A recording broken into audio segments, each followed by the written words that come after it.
And we're live.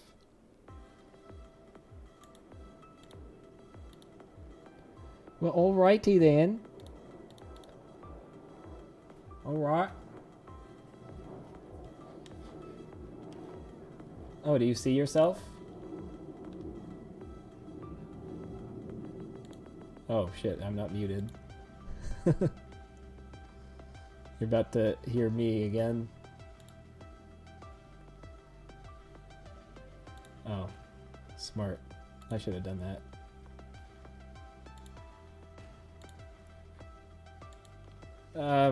Man. I thought my eyes would recover quicker than they have. 'Cause I just went in this morning and they did it. And last time it took like 6 or 8 hours for it to start feeling noticeably better. Which has been about that long now. But it's still just okay. It's fine. It's fine. We're doing okay.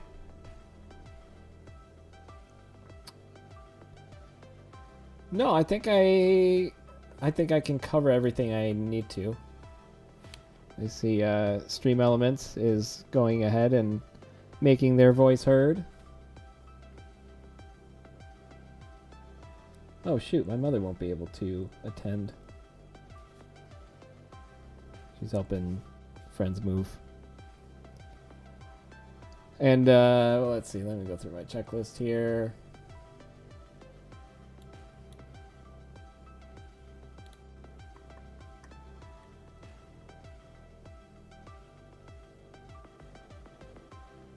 Oh yeah, I should probably post something in the Discord, huh?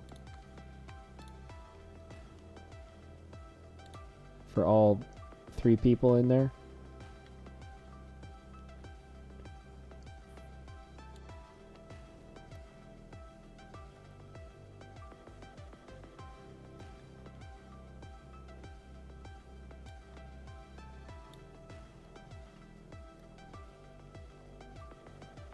Wait, did it?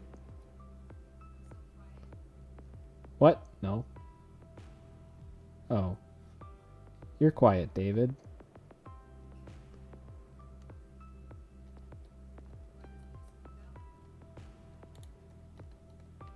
Why didn't it?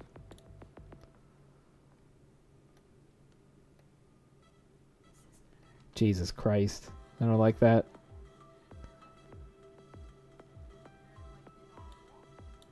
Alright, I just turned you up a lot, Emily. Try talking again. Oh god, now you're spiking over on mine.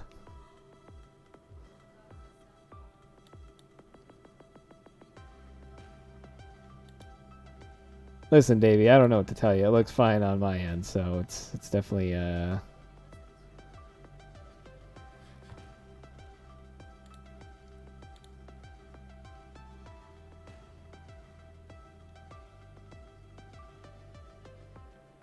Wait, say something?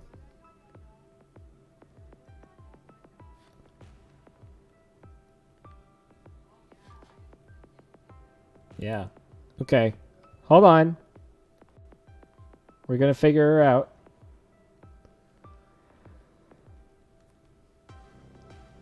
What would we do without a good little Davy boy?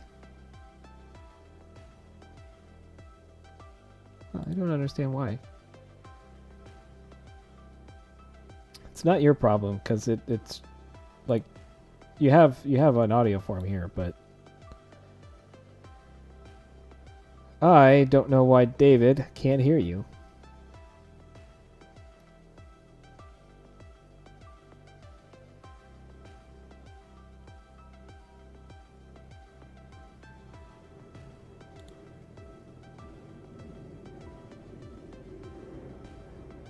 David is now all of Twitch, apparently.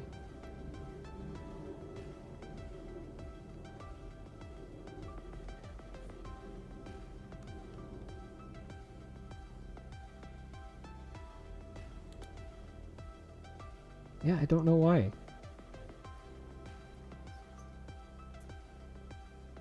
Ugh, no, not the lip stacking. I don't like this. I'm uncomfortable. I don't like this.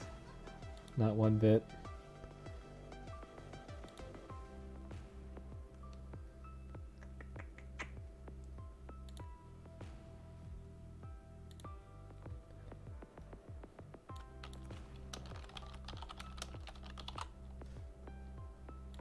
Ooh, you know what it might be?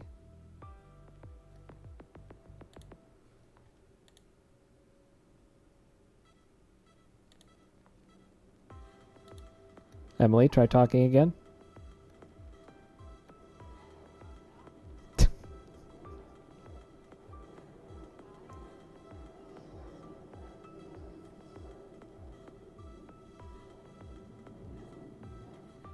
Yeah.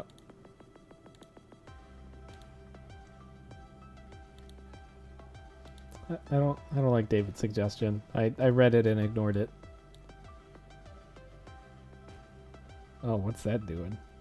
This is just like a solid spike on the waveform now. Alright, we're gonna remove her and add her back in. Ba-ba, ba-ba. Now it's just me and no one can hear anything.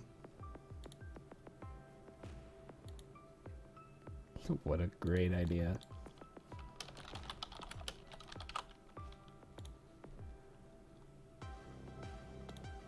What that does.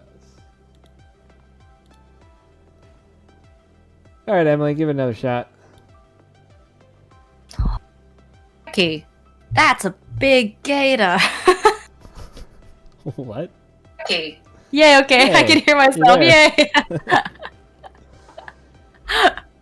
Okay. So it looks like the gator did the trick. Yep. Alright, David, can you tell us if we're pretty balanced on volume? I mean, I'm listening to the Twitch thing myself. Okay. Is it good where it's at? I mean, I'm listening to the... Whoop! Yep. Okay. Doug is loud, he says. Am I still loud? Okay, it's good. Okay, it's good, he says. Good. You sure, David? We're good? We're good? Yeah, we're good. Okay? 100%? We good? Yeah? If I talk over Emily, is this still good? Yeah. Yeah. I hate it. Well, now Emily is loud, he says. Well, fuck! I can turn down the gain. I can turn down the gain. No, don't touch anything on your end. Gosh, dang it. Okay, not touching, I'm sorry. Alright, David, how we on audio here? Are we pretty balanced? I don't know why I keep asking you. I could just turn on my own. Audio here, are we pretty balanced? I don't know why I keep asking you. I could just turn on my own. Audio here, are we pretty... I don't know. Yeah, I'm cycling now. Yeah, Emily, you gotta talk. La la. La la la la. Yeah, My name is Emily Carter. La la. Today we're gonna talk about dreams. Sounds pretty good to me, David. What do you think?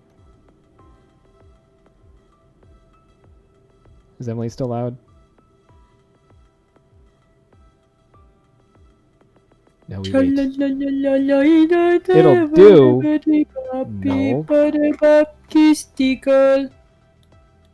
No, it'll do will not do. We achieve perfection here, as we learned last week, and by that I mean a month ago. Perfect practice makes perfect. Wait, was that 6 weeks ago? That was a while ago. Oh, oof. Alright, well I bumped you down another 2 decibels, so we're just gonna have to commit to it at this point. I'll just not yell in the mic. And you know, really, if you want quality audio, we edited this after the fact and it's much cleaner there, so... Oh, I should probably... Except last time I exported my audio at 64-bit rate or whatever, or 96 kilobit, I think is the rate that I exported it, and it sounded real bad, because then I had to re-export it at 96 again once I merged ours. And, like, the podcast hosting site requires a very small file size. Although since we didn't record 2 weeks ago, I've got the entire monthly allotment to use this time. Oh. So we might go out at Very 128. nice. We're gonna get some crisp quality up in here. Yep. Very crisp. Alright, cool. That went out. So our Discord knows. I'm not going to plug in self-promo channels this time, because I don't feel like doing that. So then all we have is audio recording. We got 13 minutes. I feel a little bad going early.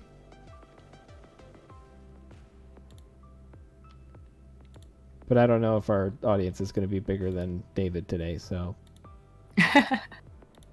I see 4 people watching.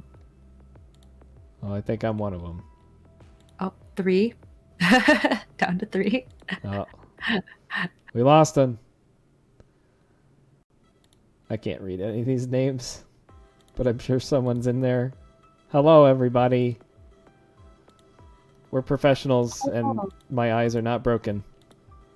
Swears it. I mean, I'm okay with waiting a little bit if you want to. Hi, friends. Mwah. That was an airplane. Oh, David, do you have your new emotes yet? My let's new check. emote? I don't think I'm able to check that. I guess I can't check because I don't. Well, you could go to his channel and see if it's unlockable. Negatory. All right. Well, he's already dashed all my hopes and dreams for the day, so it's all over anyway. Also, David, do you like how Mini-Me is still in the corner? Haven't figured that one out yet. Yeah. Give me little head scratches. He lives for it. He lives for it. I live for it too. I enjoy this. There.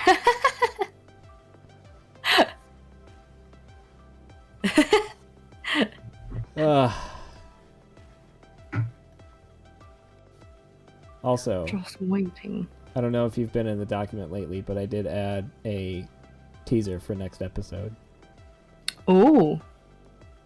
Well, I mean, Okay. I wrote down the topic for next episode. Let's take a looky. So if you want to tease it, we'll do all the socials at the end. You could tease it, or I could. Let's have you tease it. Okay. Do you want me to do all of the closing stuff, or do you want some of it?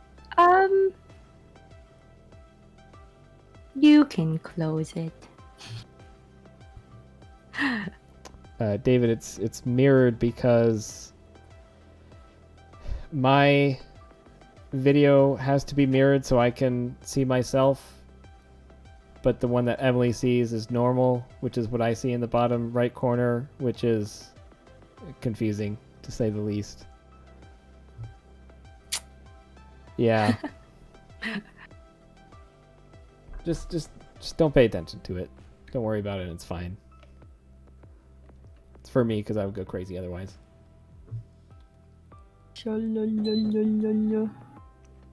Don't be scared. I don't know the rest of the words. I like the movie. It's an enjoyable scene. I couldn't quote it. I know. All I know is Under the Sea.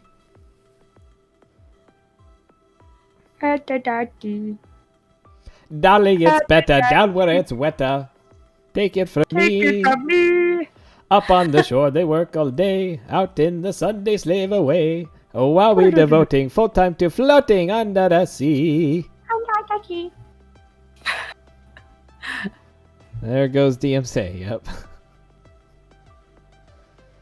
I'm gonna go turn the fan on because it's pretty toasty today. Wonder what that's like.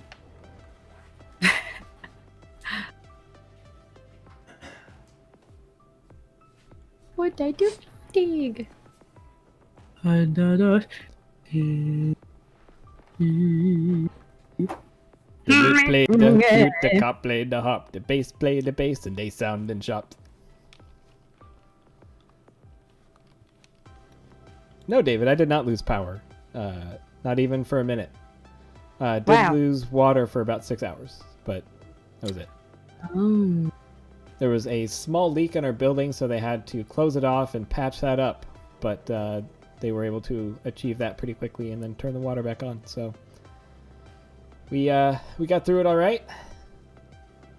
I survived the great winter storm of Texas of 2021.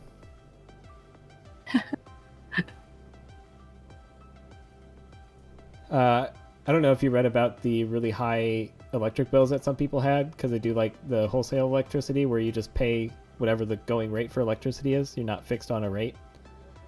Oh. Apparently Texas is the only place where that's a legal practice. But it's also like, I don't really have a problem with that as long as you know what you signed up for. But there were people who have like $17,000 electric bills because they were paying like $900 per kilowatt hour. Yikes. But I see both sides of this one because like one of my friends does the wholesale thing, and like he just flipped his main breaker when he saw the prices going up. Or I think he actually left town a day or two ahead of time, and he just killed the breaker before he left home. But like, so he would just have to keep an eye on it like all the time. Yeah, but I mean, like, you know, except in very extreme circumstances, maybe if I pay 11 cents a kilowatt hour, maybe during summer peak he's paying 13 cents a kilowatt hour, but then he makes it up during off times. Okay. It usually doesn't spike to $900 a kilowatt hour. Yeah, that's bad. But I mean, that's what happens when you have such a selective or a free market energy grid.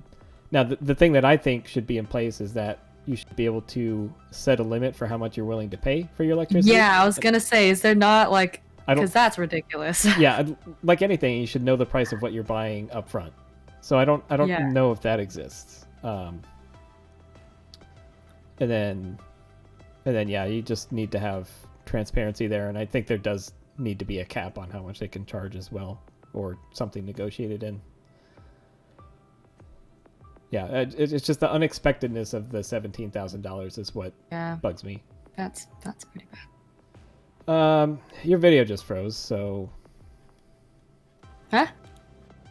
Oh no, my internet.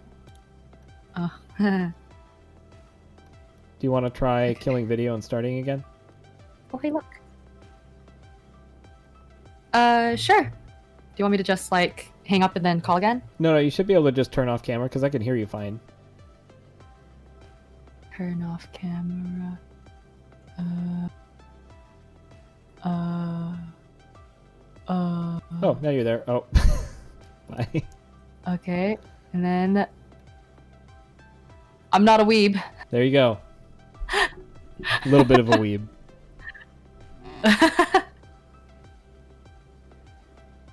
Alrighty. You want to start audio? Yes. Hold on. Let me know when you're hitting start. I've hit start. All right. Let me resize this so I can see it. Cool. Clap sync. On one? On the number 3. Oh yeah. Okay. I'm gonna not go at 3, but that's fine. Okay. Ready? 1. Yes. 2, 3. All right. Okay. What's up? Here we go. Do you want to start now? We got 4 minutes till 5:30. We can start. Okay.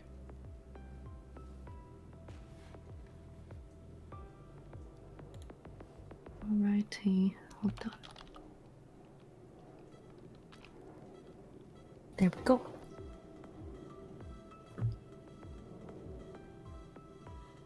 Good to go? Yep. All right. Hello, everyone. Welcome to Talky Taffy, where we take a bite of some sweet random topic and stretch it out. My name is Emily. My name is Doug, and I'm a little sick today, but we're going to go with it anyway. We got this. You got this, Doug.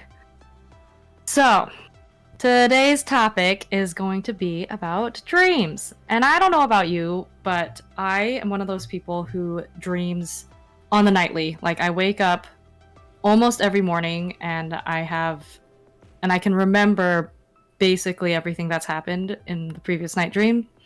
And at the cost of like not having slept well. Yeah, are you one of those people who dreams a lot, or are you someone who kind of just snoozes and is like, oh yeah, I slept well? So I'm pretty sure I dream because if I wake up in the middle of the night to go potty or something, I'll be interrupted from a dream. But on a typical day, if I sleep straight through the night, I almost never remember my dreams. Yeah. David can tell you, my boyfriend, that I usually have insane, strange, or wacky dreams, and the fact that I can remember them is kind of exhausting, but also kind of hilarious. Do you think that your dreams have any sort of meaning to them, or do you think that dreams are just like random and wacky? I don't typically look into them in the insightful sense. There'll be times where I dream about something that I know is stressing me out at work, and so that kind of makes sense to me. It's just where my mind is, but I don't have like prophecies or anything like that. All right. Well, we'll get into some thoughts about why we dream, and some other interesting factoids about them. So, what is a dream? A dream is according to Wikipedia, succession of images, ideas, emotions, and sensations that occur usually involuntarily in the mind during certain stages of sleep. While we aren't exactly sure why we dream, there are several theories amongst scientists and the popular culture as to why. And the study of dreaming is called oneirology. I don't know if I'm pronouncing that correctly, but it's Oneirology. And so there's a whole field of science dedicated to studying the science of dreams. So, everybody dreams, no matter if you never remember them and you always sleep through the night. On average, people spend about 6 years of their life dreaming, or approximately 2 hours every night. That's a mind-blowing statistic. I was surprised to read that. Yeah. So even if you don't remember it, you're doing it. So if everyone dreams, why is it that people claim that they never have dreams, or why is it that we can't remember all of our dreams? And this has a lot to do with what scientists think. This has to do with our sleep cycles and the function of the brain during sleep. So 95% of the time, dreams are forgotten by the time we have gotten out of bed. Even if we remember it upon waking, it's so fleeting that we just forget it by the time we are awake. So in terms of the brain and the physiology of dreaming, we don't still know where dreams originate in the brain, but we do know what parts of the brain aren't active when we're dreaming. So the prefrontal cortex, towards the front of your head, is less active during dreaming, and could be the reason why we A, have a hard time remembering them, and B, when we are in a dream, most people are unaware that they're in the dream until they wake up, you know? And that's because the prefrontal cortex is responsible for logic and planning and decision making. So when it's less active, that means our brain's logic center is just like, oh, yeah, this is fine. And that's why some people do like crazy things that they would never do in real life in their dreams, because that part of their brain is just turned off, basically. Because they're not thinking rationally. Mm-hmm. We'll get into lucid dreaming and stuff like that, where people can control what they do in their dreams, but we'll get to that in a second. So, according to scientists, they think that we can have dreams at any point in our sleep, but it's most likely going to happen, at least the ones that we remember, in REM sleep. So, I'm going to just briefly and quickly go through the sleep cycles, just so we can understand more about our dreams and why our understanding of dreams is the way that they are. So there are two types of sleep that we go through every night. There's REM sleep and non-REM sleep. REM stands for rapid eye movement. So non-REM is also known as quiet sleep, and REM is known as active or paradoxical sleep. So as you fall asleep, before we even get into the sleep cycles, these sleep stages are separated and determined by the shape of our brain waves as we fall into our sleep. So they've done a lot of like brain scans of people sleeping and dreaming, and this is what they've come up with. So there's 4 stages, and there used to be 5, but they've combined the two. Combine 2 of them together. So now we only have 4.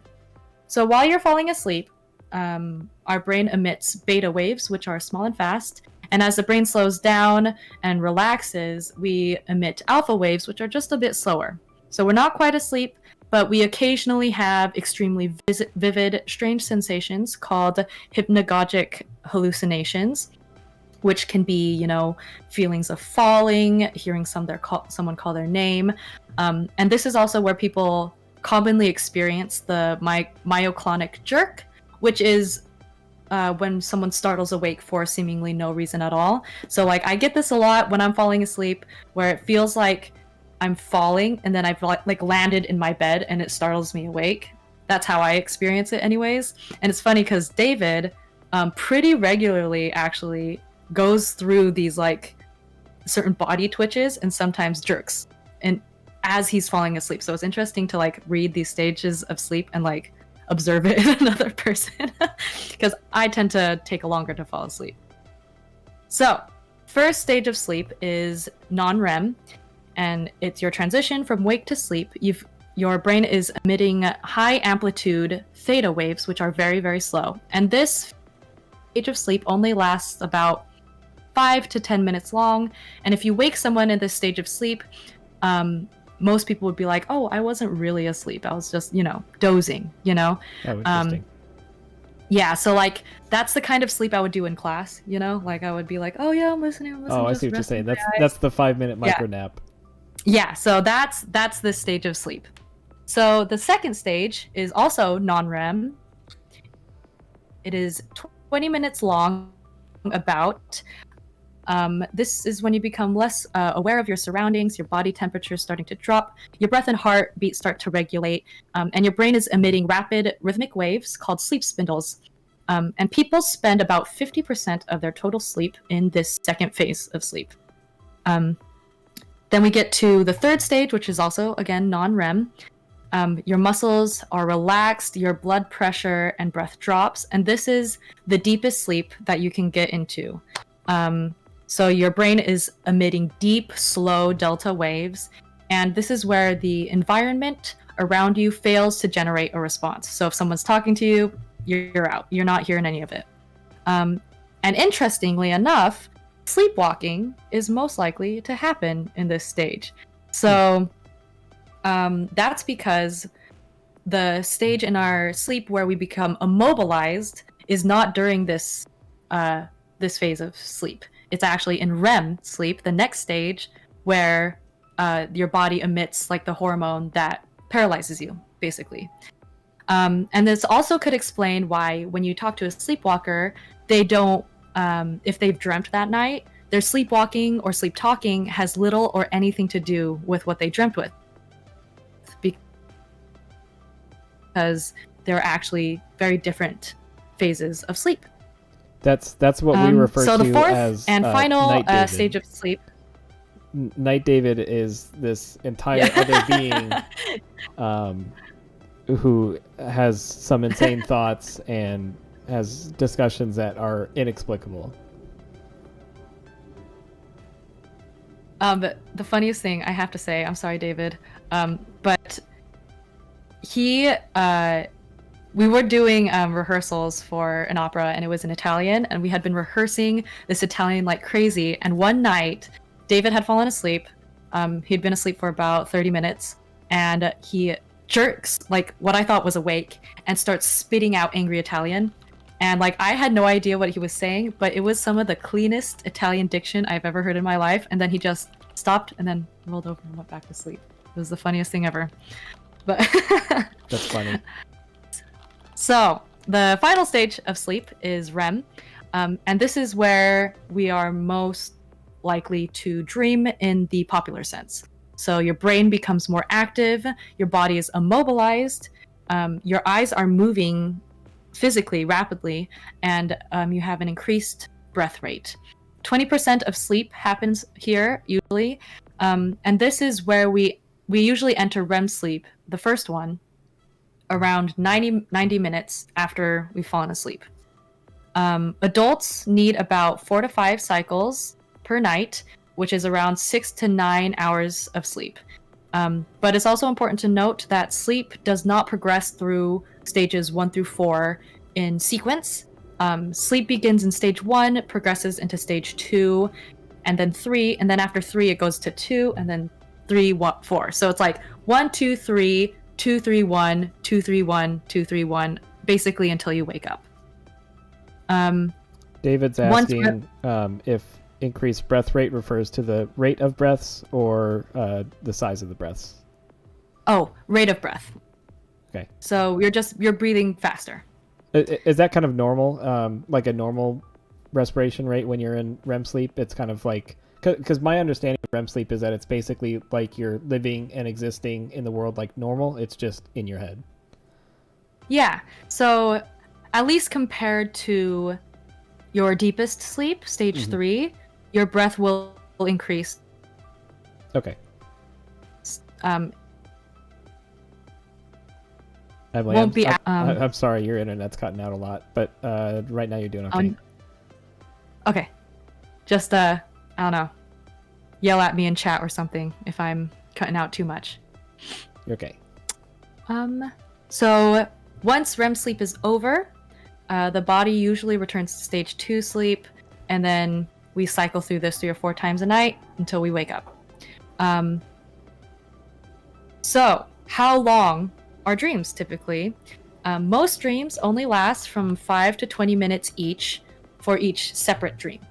REM cycles and dreams tend to lengthen through the night with each REM cycle. So each time you go into REM, it's going to be generally progressively longer than the first one up until you wake up, and therefore people, when studies are done, people report their dreams being longer as the night goes on.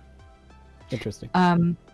Several distinct episodes in your sleep, episodes of dreams, I mean, that you can recall could be due to slight awakening between each REM cycle as it's getting closer for you to awaken. So for me, I know I have several dreams per night, and my brain will kind of stitch them together, even though I know like they happened separately.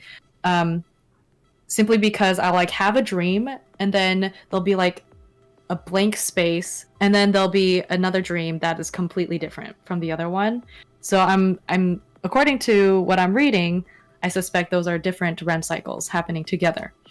Now, this leads to the question, is time in dreams longer or shorter than in real life? Like, how does our perception of time actually match up to real life? So there was a study done where REM sleep episodes were timed, and subjects were actually able to accurately report the length of time that had passed in their dreams. So what they're saying is that usually when people are asleep, they have a dream, they say, okay, we recorded you to be in REM sleep for about 5 minutes, and we could see that your brain was doing some dreaming. How much time had passed in your dream? And they'd be like, oh, about 5 minutes, and be like, okay. So people generally are able to, upon waking, generally pretty accurately determine how much time had passed. Now, you've seen movies like Inception, yeah, that's right? Exactly where they where talk my brain about went how to when you started talking about that. Yeah, so they talk about how like dreams goes by, twice as more time goes by in a dream than in like real life. So they scientists suspect that time dilation, where time seems longer in your dreams, is probably due to reflection upon the dream, not upon it actually happening. So your brain kind of fills in gaps where there was skipped space before, and it feels like it was longer. Yeah, and like a lot of these studies they do immediately after waking up the person. So they don't wait. They go like, okay, hurry, tell us what you think, and then they'll let some time pass, and sometimes their answers will be slightly different. Oh, interesting. So our perception definitely changes as we wake up if we don't forget everything. Got it.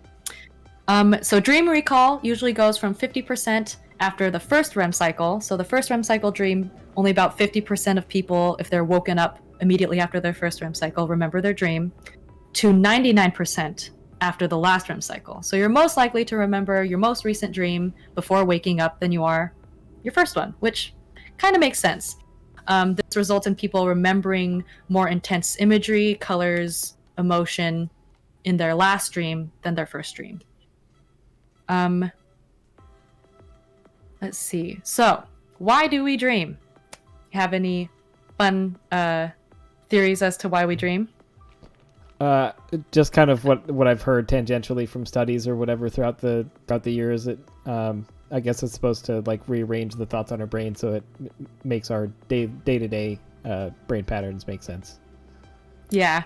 So that is definitely true. So a lot of scientists think that memory solidification could be a reason that we dream, that our brain is using the time that we sleep to help learn or develop long-term memory, or do like emotional processing.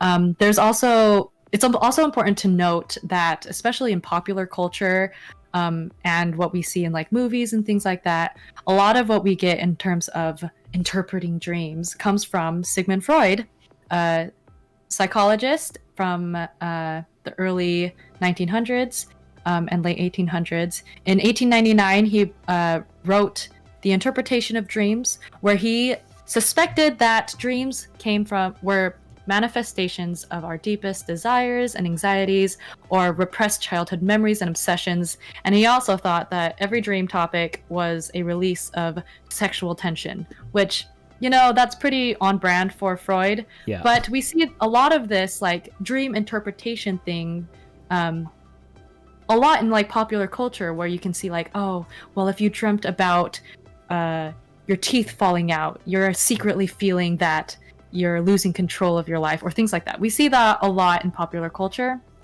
although we don't know if that's necessarily true, due to the fact that a lot of scientists think that we have a lot of like emotional processing that happens in our dreams. It would be reasonable to say that whatever stressors we have in our lives will definitely leak into our dreams. So some more studies were done on the solidification of memories with the use of dreams. And there was a study done where they found that there were two types of dream memory incorporation. And so the first one was day residue effect, which is memories from the immediate previous day finding its way into your dreams.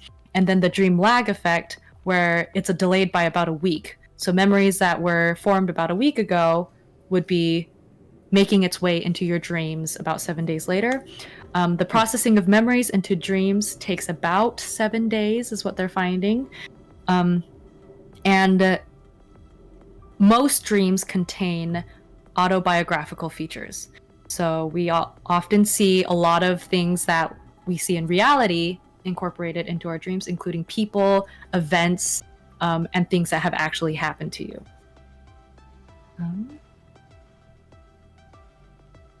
So another reason that people think that we dream is that, especially with the incorporation of memory, is to help your brain subconsciously prepare for possible future threats. So that's another thing where we've got subconscious influence in the brain to help protect us in our waking life. That's one idea. And according to doctors, you should only really be concerned about dreams causing you harm. It's not like if you die in your dream, you'll die in real life. That's not really a thing. But dreams are only harmful if they are causing you to disrupt your normal sleep cycle. So if you've got premature awakenings, or you're not reaching your deepest sleep often enough due to nightmares, that is when you should seek help about that. But generally speaking, a scary dream is a scary dream, and it's not really going to do much to hurt you. There could be some link between like frequent nightmares and some mental health things, though, right? Like intense anxiety or depression. Mm-hmm. For sure. In which case, that would that's a mental health problem. Get treatment for those causes rather than the dreams itself. Yeah, definitely.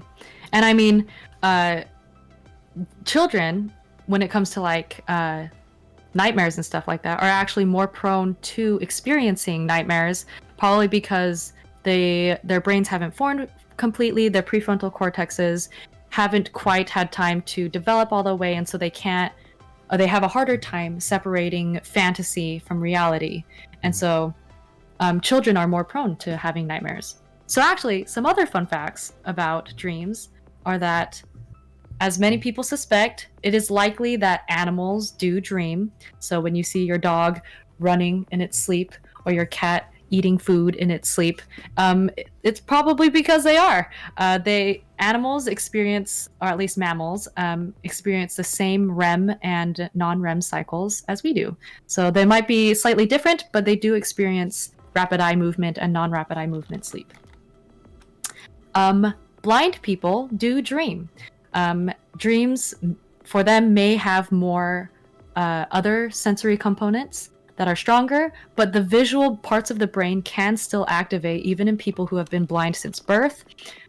There may be less eye movement in the REM cycle, but there are still parts of the brain that are visually associated that light up under scans.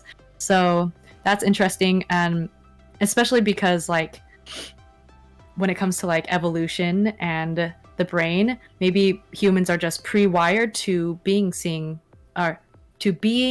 seeing creatures, and so the parts of the brain, even if the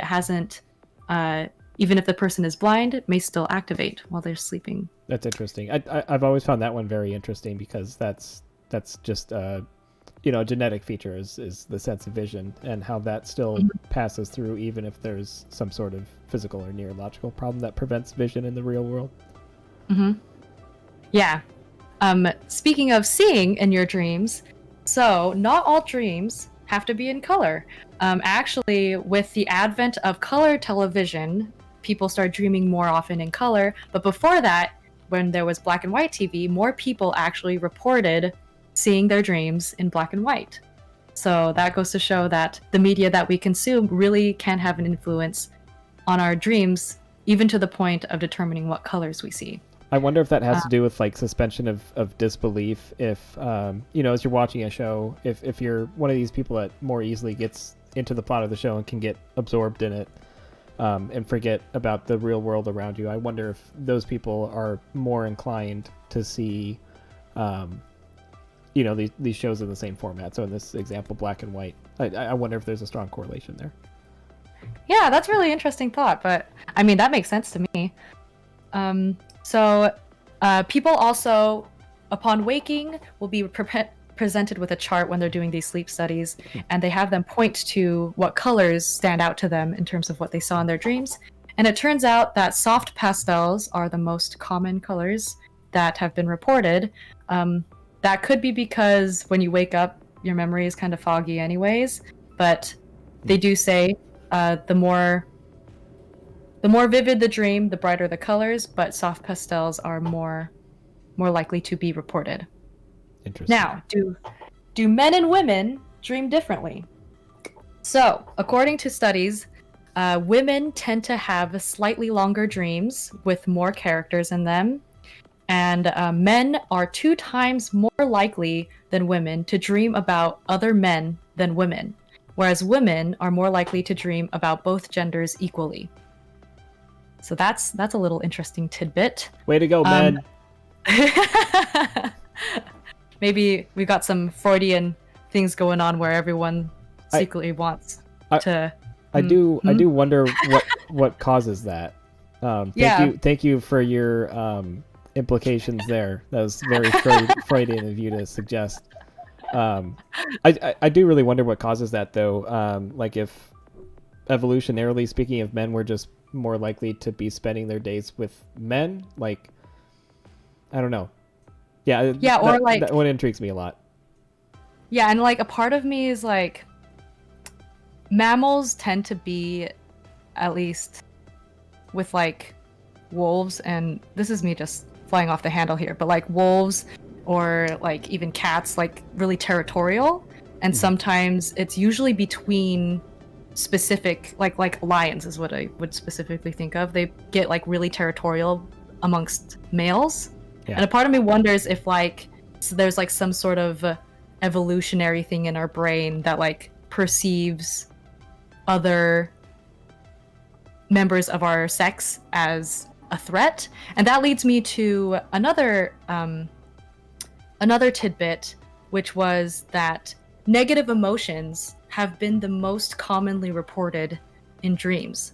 So there was a study done by Calvin S. Hall, where he interviewed 50,000 college students over 40 years, and he recorded what sort of emotions were the most prevalent in their dreams, and most of them tend to report as negative.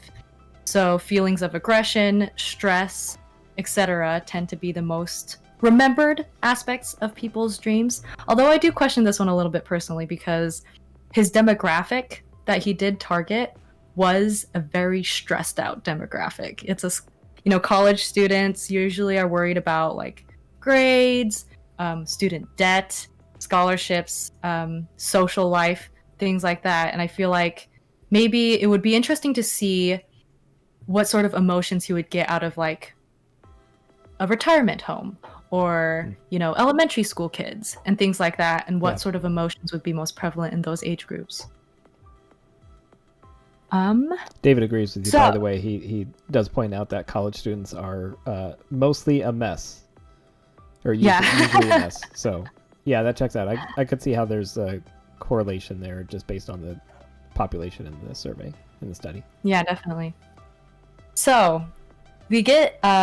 So my last little fun tidbit here is, some people believe that their dreams can predict the future, and whether or not that's by coincidence, most people think that this is false. You cannot predict the future with your dreams. Although, when people say that, I dreamt about this, that it would happen, that could be due to several things. So it could be due to coincidence. It could be due to an unconscious linking of known information that your brain processes while you're asleep, resulting in you being able to tell the future.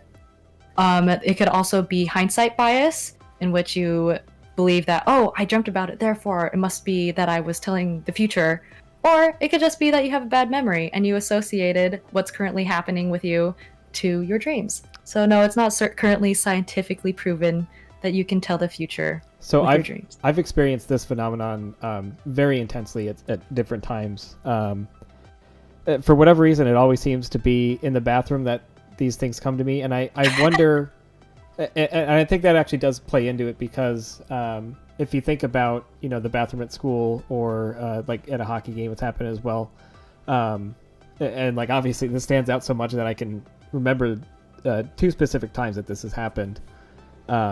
Where I imagine the person who I saw in my dream standing at that urinal, and the person, this other person I saw in my dream standing at that sink. And the chances of that actual event happening are very unlikely.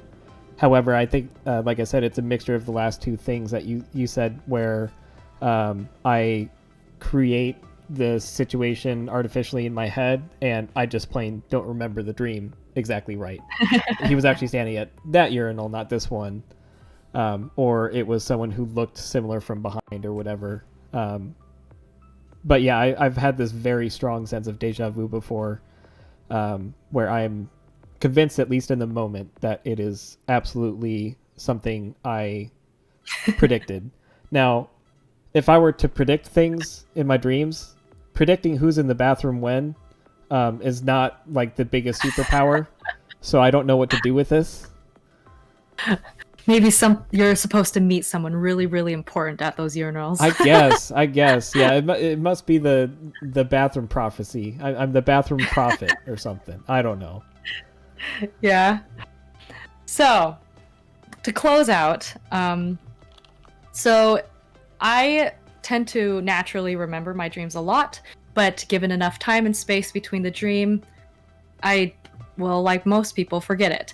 So here are some tips on how to remember your dreams, and also, as a segue, how to lucid dream. I have never personally been able to purposefully, successfully enter lucid dreaming. Usually when I lucid dream, it's like I happen to be in the moment. I'm like, oh, I'm dreaming. Okay, and that's it. But I never like go into sleep purposefully to lucid dream. You don't train yourself to do the habit to like look down at your hands or try to do something. And you know what? The sad thing about lucid dreaming for me is that as soon as I realize that I'm dreaming, whatever fantastical ability that I had or whatever situation that's happening immediately falls to pieces, because my logical brain takes over, and I guess it's just like, well, you can't fly. Yeah. So like, I've why had the would exact you same be able thing to happen. fly in your dream? Like, Yep. so I'll be like flying, and I'll be like, oh yes, this is amazing. Wait, this is a dream, and then I like fall immediately back down to earth, and it's like, oh well. It's like the Wile E. Coyote moment. You suddenly realize that you're not able to flap your wings, and then you just fall out of the sky. Yeah, exactly. So here are some tips on how to remember your dreams. Wake as naturally as you can. So set a sleep schedule in which you are able to not wake up to an alarm clock, because that way it doesn't shake you awake from your dream, and that makes it harder for you to remember. Do forced immediate recall and write everything down. So as soon as you wake up, the first thing you got to do is write down everything that you can remember from your dream. Doesn't matter how crazy it is. You can do bullet points. Just write it down, just so you force your brain to fire those synapses again, so you can remember it better. Get used to reminding yourself mid-dream to remember. So Doug kind of briefly touched up on this. There are things that people do throughout the day where they create physical habits that they can create as tics in their dreams that carry over. So like, one person could look at a clock, check the time. And if the time is wrong in your dream, you know that you're dreaming. Or like in Inception, you spin a top. Like, you can see if the top has actually fallen in your dream, because you did it so much in real life that habit carries over into your dreaming. And then finally, recall without judgment and give your dreams a title, so that you can go ahead and remember all of the craziness that happened and allow all of the wackiness and unintuitiveness of your dreams to just kind of flow over you, and you get used to that sort of mentality so you don't mentally reject it. And that's how you remember your dreams. Cool. My way is I usually just verbalize it to David, and I'm just like, yo, listen to the crazy dream that I had last night. And then if he's awake enough, he can report that back to me, and I'm like, oh yeah, I did dream that. Oh, nice. So it's this reaffirming cycle of remembering the crazy dreams that I've had. I have one question on that, and then we've got a question in chat too story in chat that I want to ask you about as well. So why should I care about remembering my dreams? Because like I've known a lot of these things about like writing down your dreams right away when you wake up so that you can remember them better. Why should I care about that? So, although it is not quite sure about why we dream, a lot of people do, doctors and psychologists and therapists actually, will sometimes do therapy where they say, well, this is an opportunity for you to examine what is going on in your brain. So if you record a dream, it could be just wacky, zany, whatever, but like a lot of the emotions that carry over sometimes could be indicative of what we are feeling in our waking life. So if your dreams tend to be fraught with stress and stuff like that, this could be just a good opportunity for you to reflect and decide, okay, what are these stressors that are happening in my life so much so that I'm experiencing them in my dreams? And how can I approach those to make my waking life even better? So really, I think, in my personal opinion, dreams are a great way to just like reflect on your own psyche, whether or not the dream was super crazy, and just kind of being like, oh, this is a good time to like check in. How are you doing, Emily? Like, last night was kind of crazy. You doing okay? Okay. Like, So I think that's generally the advice that is given us in terms of like remembering your dreams, or they're just fun. You can just do it for fun. It's a good creative exercise. the big benefit you get from it is being in touch with your subconscious, sounds like. Yeah. Okay. Yeah. Cool. I know you're a little bit strapped on time, but if we have time... I have about 5 minutes, yeah. Okay. All right. We'll get through this quick. So Annie in chat was asking saying that she has a dream that's stuck with her since elementary school. So like, did you find anything in your research about how these dreams can stick with you for a decade or longer? These recurring dreams. Nothing. I didn't manage to come across anything, but I have my own like opinions about that. I also have recurring dreams pretty regularly. And actually, just this last week, I had a recurring dream. Not necessarily that the events in that dream were recurring, but it's the place. The location that this dream happened, I've never been to in real life, nor have I seen it, at least that I'm aware of, in media. It's just this shopping mall that has like elements of like, I guess, my experience in Italy in there, because there's like cobblestone everywhere and the way that the buildings are closely knit together.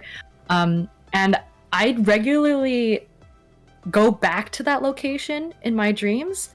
As to why we have that, it could just be because I'm just remembering an old memory, and that is making its way into my dreams. I'm not quite sure why we have recurring dreams, but like there was a recurring dream that I had as a kid that was in black and white, except for this one color, which was a bright digital green, because there was a countdown on a digital clock that was happening. Interesting. And like and everything else was black and white. And in my mind, I like knew that was like the countdown to the end. Like I had to get everyone out. Oh no. And like I've had this dream ever since I was a kid, and it's always got the same characters, and it always happens in the same progression where I know it's a funeral, we're going to a church, and as I'm walking up the stairs, I see this clock, and I'm like, oh no, something's gonna happen. I see a woman in black around the corner of the church, and I'm like, that lady's up to something. I go and follow her, and she leads me away from the church, and by the time I realize that she's just trying to get me by myself, I realize it's too late, and then the church like is done, and then I wake up. That's why. That's like a dream that I regularly have, and it happens in that exact sequence every single time. I've never not all had, my recurring dreams like that, but that's a very specific like memory and dream that you Yeah. have, and I've never had anything like that. I've never had a recurring dream. well, a lot of the reason why that dream is so like it stuck with me so much is the element of fear. Like Yeah, I don't doubt the emotions are really, really strong in that particular dream. And it could just be that like maybe it was such like a powerful memory of a dream that it just regularly likes to come back. I don't know. Cool. I want to talk about that offline more. And Annie, I want to hear more about your story as well. So hit us up on the Discord. I don't remember if you're in there or not, Annie. But yeah, I'd be really interested to learn more about what causes those recurring dreams. Yeah. But yeah, thanks for tuning in today. That was my little topic, little talky taffy on dreams. Thank you. Yeah, so we are supporting a charity as well. We're supporting Carbon 180, which is designed at scrubbing carbon from the atmosphere, helping slow down climate change and get us to a healthier place in general. If you want to email us, you can do that. Our email is very simple, talkytaffy@gmail.com. And of course, we'll always keep you posted on Discord and Twitter. Let's see. We're always live on Twitch every other Wednesday at 5:30, except 2 weeks ago because I was sick. But we're back at it, going strong. So we'll see you in 2 weeks. We also put our episodes on YouTube, so you can catch it there. We've been thinking about doing some content on the off weeks, but that's still very early in idealization stage. So I don't know if anything's going to happen. Yeah, and then let's see. I do want to tease a little bit what we're talking about 2 weeks from now. We're going to talk about writing conventions. So we're going to bring you back to 7th grade when you learned about MLA, and you're going to hate it. But it's fun. It's something that interests me a lot as the son of a technical writer. Yeah, thanks for tuning in, guys. It's so nice to have you here. The world is interesting sometimes, but we're just here to enjoy the time we have and make the world as good a place as we can. So appreciate you all. Reach out to us if you need anything. We're not therapists, but we'll get you in the right place. So cool. Go love each other. Thanks for tuning in. Thank you. Okay, bye. Bye. All right. Okay. So you got to run? Shall we do the clappy thingy? Yeah. I'm going to end stream first. Okay. Bye, everyone. Bye.